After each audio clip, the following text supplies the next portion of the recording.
tema besar pasti akan ada sub kegiatan kan, ada task topik A, topik B yang kecil yang mungkin kalau tadi saya bilang kayak bite size atau ukuran kecil yang bisa dikerjakan sama satu orang mahasiswa atau satu orang selama 3 bulan, 6 bulan. Nah, jadi kalau saya lihat kalau memang Anda punya ide yang besar, yang cukup besar gitu, kemudian bisa dibagi dari kecil-kecil, dimana mungkin yang satu bagian kecil pakai dana dari Indonesia, kecil dari dana dari Jerman, dari Amerika, itu is okay gitu.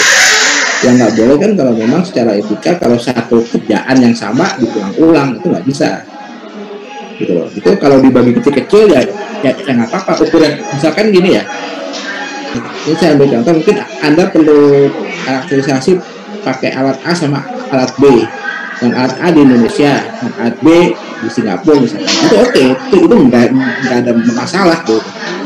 Yang penting emang pekerjaannya berbeda, dan itu sekali lagi ya, kalau Anda bisa buat proposal yang cukup spesifik, kita kelihatan bedanya di mana. Itu aja. Jadi nggak ada masalah. Kalau memang sama sekali ya itu ya, tidak. Kalau sama sih nggak mungkin ya. Jadi cuman tapi kalau memang jadi bagian-bagian yang berbeda ya dari satu proyek yang lebih besar itu oke. Dan itu bahkan itu bagus sebenarnya.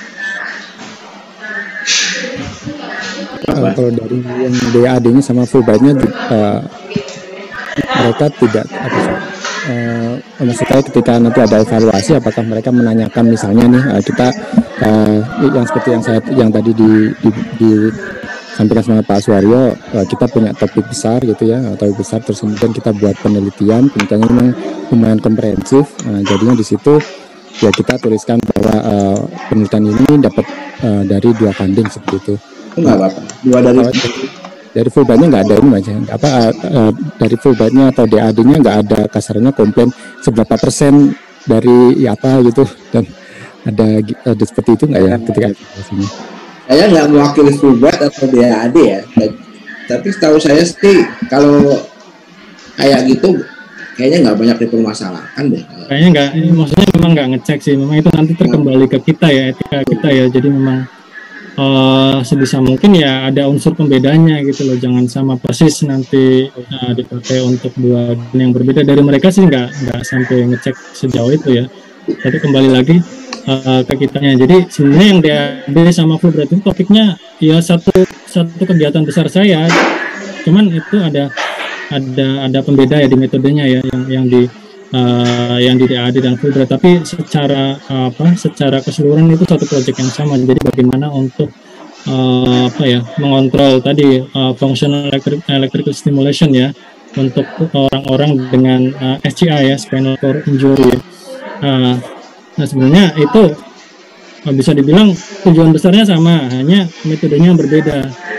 Ya kalau dari Fulbright dan DAD sih nggak ngecek sampai sejauh itu sih, tapi ya dari kitanya sendiri lah, setidaknya ada pembedanya dari maksudnya untuk funding yang berbeda juga secara kegiatan juga berbeda, walaupun mungkin proyek besarnya sama. Oh ya, oke, makasih. Oh ya, tadi mungkin yang istilah saya salah ya, bukan double claim ya, maksudnya dapat dari 2 funding gitu maksudnya. yang tadi yang saya tulis di chat ya. Oke, tapi makasih untuk untuk jawabannya ya. Secara umum berarti kalau dari yang pihak DAD sama Fulbright-nya tidak terlalu tidak bermasalahkan, terus cukup menarik ya untuk dicoba ya, karena kan kalau dari funding di dalam itu juga terbatas ya. Misalnya kita ingin melengkapi data itu kan agak sulit gitu, ada beberapa peralatan yang tidak ada gitu. Nanti kayak misalnya nanti untuk melengkapi metode A, misalnya kita ingin coba metode A sampai E gitu ya, terus yang ABC di Indonesia, terus DE-nya di luar negeri, nanti seperti itu aja ya. Saya kira bisa mas ya. Ya, ada lagi di Jakarta udah tengah hari nih. Ada lagi?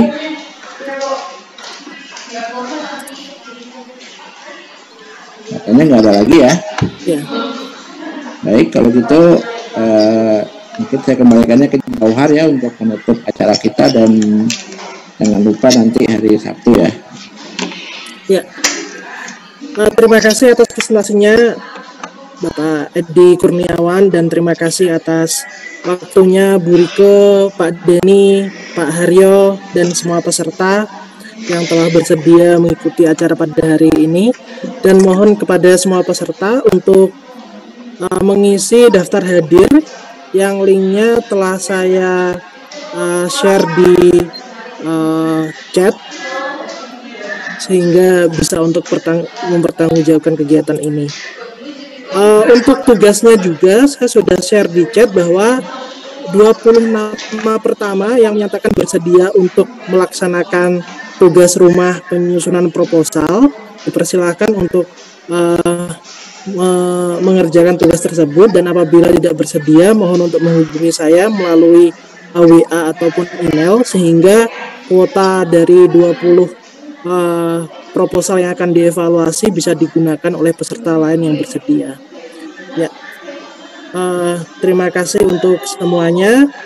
Kita tutup acara ini dan sampai bertemu pada hari Sabtu tanggal 24 Juli 2021.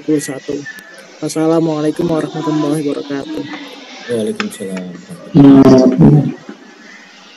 Terima kasih semuanya. Kemudian daftar isi, kemudian pendahuluan supaya jelas tadi ya. Ini contohnya tadi untuk skematik tentang pentingnya penguasaan teknologi recycling, tujuan. Nah ini harus bisa menjelaskan juga terkait dengan kegiatan ada di lembaga kita dan juga dengan kompetensinya. Urgensinya tadi apa, harus mampu menjabarkan terkait dengan PRN tentu saja roadmap tadi kegiatannya, kemudian hasil diharapkan apa, peningkatan kualitas, DPP, DPPT dan sebagainya antara instansi kami yang mengajukan. Ini tadi tentang penyelenggara pelatihannya, atas institutnya, ini alamatnya itu jelas. Ini tidaklah format ya, ini desain kita saja gimana caranya supaya kecil. Kemudian ini peserta-pesertanya, oke, kami tidak bisa. Nah ini tadi lampiran-lampirannya ya, LOE, surat pernyataan dari provider dan seterusnya. Banyak sekali nih ya, teman juga. Kemudian ini CV-nya tadi. Kemudian kita dulu minta ke Prof ininya untuk asesmen silabusnya kami. Ini serta keterangan sehat. Kemudian rekomendasi kapus masing-masing. Saya rekomendasi berikut ada. Kemudian surat rekomendasi dari pakar tadi, surat review tentang silabus, urgensinya bla bla bla, substansinya silabusnya gimana gitu. Kemudian ini surat tentang silabus dan ini silabusnya kami. Nah ini kira-kira seperti ini. Jadi ini silabus tadi di background menjadi tentatif kegiatan perharinya apa gitu. Jadi ini tentu saja kalau tidak pakar, kalau tidak paham tentang bidangnya, sih kesulitan ya membuat silabus seperti ini. Kurang seperti itu. Nanti untuk yang silabus, apakah nanti mau dimasukkan ke PR atau tidak, silakan Pak Haryo ya, bebas saja. Gitu. Yang penting tadi untuk norma-norma proposal secara umum sudah ada tadi di highlight. Oke, saya rasa ini tadi kegiatan RKKL-nya. Nah ini company profile, ini contoh saja yang kami. Jadi ini WMU-nya, kemudian seperti ini. Ini kelebihan sedikit ya, sebuah halaman di sini. Seperti ini. Contoh untuk company profile. Oke, tadi untuk teman-teman mungkin untuk yang PRN itu seperti apa? Banyak ya PRN itu tergantung dengan LPNK-nya masing-masing. Gitu. Ada yang pangan, ada yang energi, ada yang apa gitu. Ini kami hanya meng-highlight saja. Harus bisa mengkaitkan dengan PRN-nya yang ada di kementerian ataupun yang di LPNK. Nah tentu saja kita di sini adanya untuk kendaraan listrik atau baterai. Oke Pak Haryo, mungkin itu ya, ada LOE tadi contohnya sudah kami berikan, dan juga ada tuition fee-nya kan tadi, dia menyatakan tuition fee-nya tadi. Kemudian surat antar pengajuan proposal ini dari Sestama kah, dari Sestama ya, dari biasanya. Kemudian ada CV masing-masing calon peserta, ada foto juga, surat keterangan sehat. Ini harus kita buat dulu. Saya dari Balai Kesehatan ya, Balkes, Aryo diterima, alhamdulillah. Kita buat surat keterangan kesehatan ke Balkes. Ya, surat rekomendasi dari pimpinan instansi tadi itu sudah di-highlight juga tadi sebelumnya. Kemudian kita buat yang ini surat rekomendasi atau pernyataan dari riset tadi terkait dengan silabus. Ini berurut ya. Kemudian surat persetujuan silabus dari Kasatker. Jadi surat persetujuan atau surat rekomendasi dari Kasatker bahwa silabus tadi memang oke, itu memang sesuai. Kemudian agenda kegiatan harian tadi contohnya yang sudah kami tunjukkan di tentatif schedule per harinya apa saja gitu ya. Kemudian KKL kalau ini terus bagian administrasi ya, administrasi terkait masing-masing. Kemudian RAB-nya seperti apa nanti akan menunjukkan RAB-nya. Ini terdiri dari tuition fee, asuransi perjalanan, perjalanan menggunakan pesawat ini tentu saja terkait ekonomi ya, gitu. Kurang seperti itu. Simpel kok kalau tadi, tapi ya tadi cukup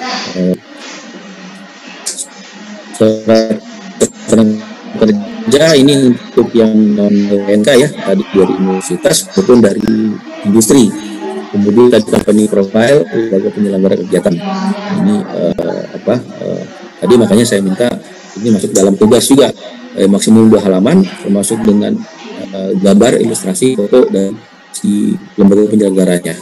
Dan dokumen pembanding lembaga penyelenggara yang lainnya itu kami membandingkan 2 ya, 3 jadi totalnya.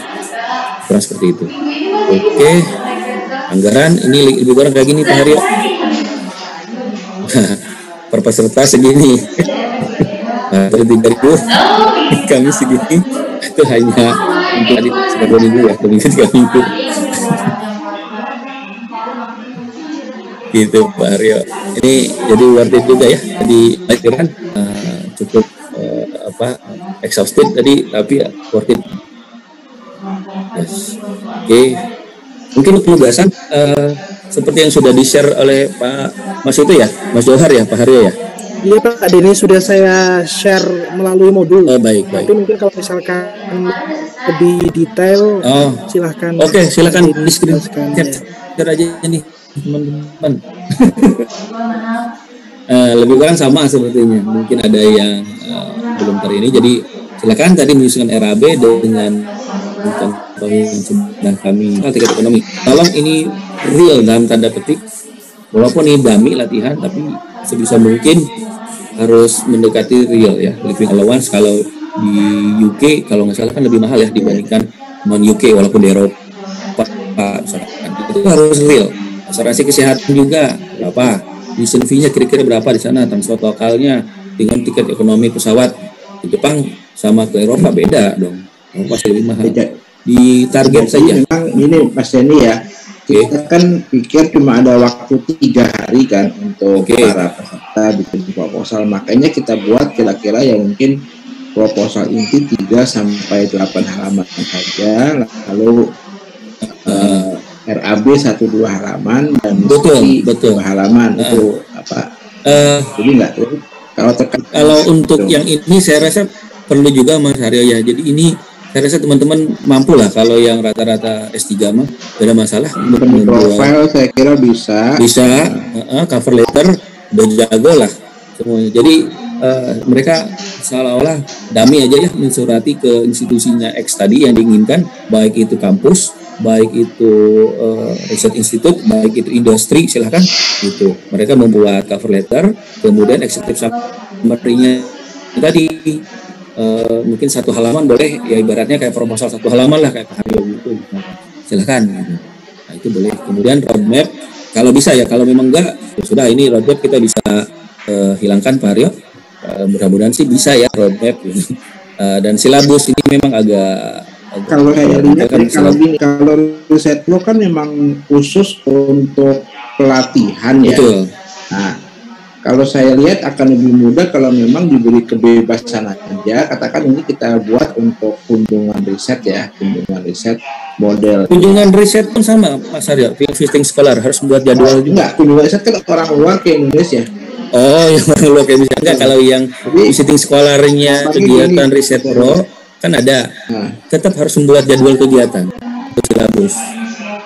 Kalau yang riset pro lah ya, tadi ada 4 ya, ada apa TMC. Iya, saya kebanyak sih jadwal kegiatan.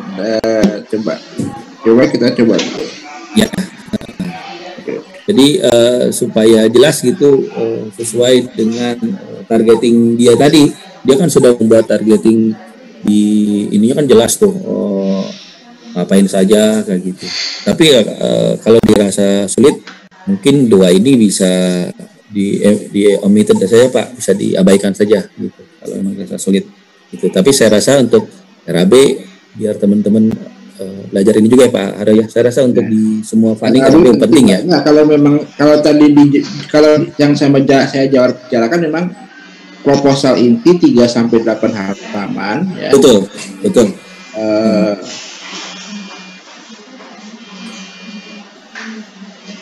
Sebenarnya mungkin silabus sama jadwalnya bisa masuk boleh inti aja. Boleh. Jadi misalkan dia mau eksperimen A, ya eksperimen. Iya betul Pak Haryo. Mau. Jadi di roadmap sama silabus ini memang masuk ke proposal inti di saya juga. Jadi ini memang masuk ke 10 halaman tadi yang saya sebut. Iya. Betul. Oke, lanjut. Sering pengalaman pengajuan proposal nanti kami akan share contoh proposalnya berarti ya Pak Haryo ya. Kalau ini sekedar ini aja dulu supaya teman-teman semangat ya.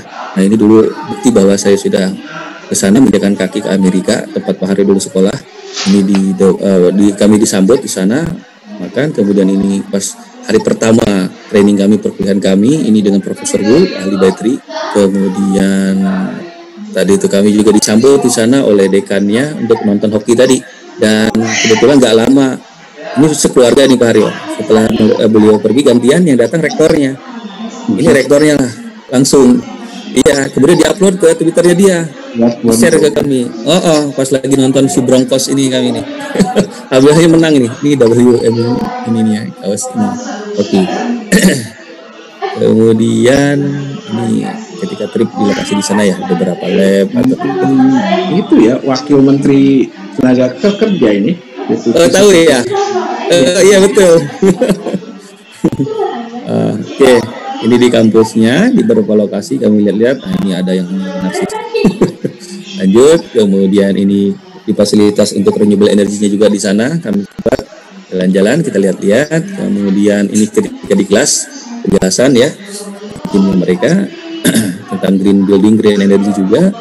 And then inilah selfie-nya saya ketika ada penjelasan tentang WMU secara umum. Ini Bumblebee nih Pak Haryo. Ini impian nih, semoga aja. Susah kayaknya. Kemudian ini bosnya sana. Oke, ketika jalan-jalan ini di kampusnya sana. Nah, ini di dalam kampusnya ya, di College Engineering Applied Science. Nah, ini saya sempat lihat juga di lab alternatif Renewable Energy and Fuel Cell Research. Saya sebelum fuel cell ya.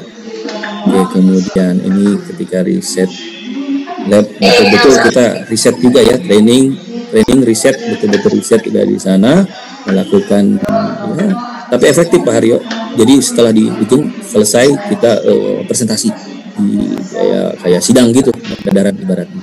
Ini benar-benar input outputnya harus ada. Kita develop baterai coin cell seperti ini, kita develop focusing katon ya tentu saja kan untuk indikator itu tadi ya. Kemudian ini ketika penerimaan sertifikatnya, kemudian ketika kami presentasi ini sebetulnya ketika reentry juga termasuk reentry. Nah ini ketika tim sebelum pulang ini sertifikat saya. Ini seperti ini harus dilengkapi nih, jangan sampai hilang. Ini harus yang asli semua. Ini untuk SPPD tadi dan banyak lagi sih sebenarnya dokumen-dokumen lainnya ya. Ini pelatihan yang lain, ini di luar ini. Jadi ini agak hat-trick nih tuh Pak Haryo. Setelah dari sana ini di Brunei ke SN Energy Transition, kami kemudian yang persis setelahnya sih ke sini. Setelah dari Amerika nggak lama kami ke sini ke Todai ya, di University of Tokyo dengan Prof. Ajis seperti itu. Kalau ini dari kegiatannya LIPI, didanai kegiatan LIPI, tapi lebih kurang sama juga ya, kita harus submit proposal dengan berbagai macam tadi juga kegiatan lab tambahan saja tadi yang di sana. Dan kami pun disambut tadi di sana. Ini Amerika, ini di Jepang ya. Tapi oke, untuk teman-teman silakan kami coba mengkutip proverb ya, when the wind of change blows some people build wall and other build windmill. Jadi intinya bagaimana senang kita kan sesuatu sehingga itu memang benar-benar tanggap dan memang ya harus ketika kita melakukan sesuatu. Jadi hujan ini kalau ada dan seterusnya. Dan ini kalau tidak, kalau untuk pengajuan program insinas gitu, ini ya biasa yang berubah itu. Silakan kemudian ditandatangani. Ini biasanya tadi itu sekitar ada juga sih cuma 2 halaman Pak Haryo, berarti dia memang tidak ada sekali output ya gitu. Ada sih. Oke, dibutuhkan kayak gini. Kemudian ini ada lagi agreement dengan si PMO tadi ini ya, kepala diklatnya BRIN ya, dengan si providernya. Ini apa PKS lah ibaratnya ya, tapi in English. Seperti itu. Ini harus dilakukan berikutnya kayak gitu. Ini harus dilakukan tiap peserta ini harus buat surat pernyataan jawab mutlak menerima program bla bla bla ini untuk masing-masing peserta. Ada materi juga. Kemudian ini SPPD ini penting Pak Haryo.